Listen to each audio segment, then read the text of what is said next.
Hello दोस्तों, नमस्ते, प्रणाम। मैं पूजा जौनपुरी आप सभी का स्वागत करती हूं अपने चैनल पे। तो दोस्तों, मैं आज आप सभी के लिए एक माता रानी का प्यारा सा पचरा गीत लेके आई हूं।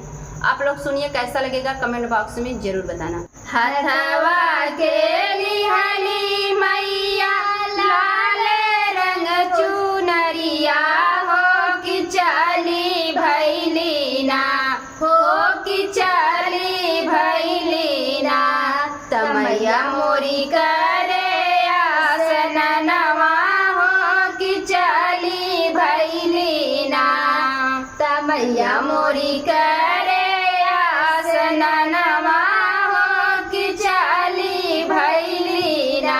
वही घाटे मैया कैली दातुनिया हो कि कवने घाटे ना, हो कि कवने घाटे ना, तमैया मोरी करई आसन नवा हो कि कवने घाटे ना, कि मैया मोरी करई आसन नवा हो कि कवने घाटे ना।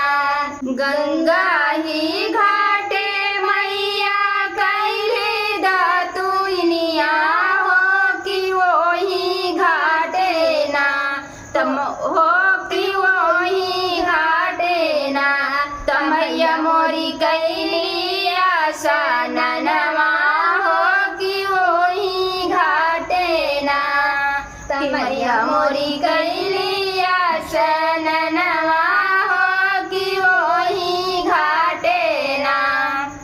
डुबकी मरली मैया दूसर डुबकी मरली हो कि तीसरे डुबकी ना, हो कि तीसरे डुबकी ना, मैया के कंगना गिरी गईले हो कि तीसरे डुबकी ना, मैया के कंगना गिरी गईले हो कि तीसरी डुबकी। खोजी के कंगनवा मैया के दिहले माला हवा हो आशीष पाउले ना, हो आशीष पाउले ना।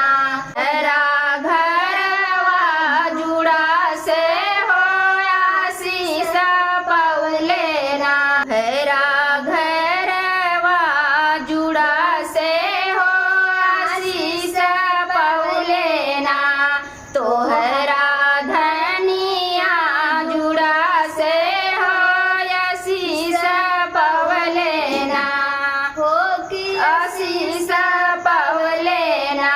धनी के गोदिया जुड़ा से हो आशीष पाउले ना, धनी के गोदिया जुड़ा से हो आशीष पाउले ना।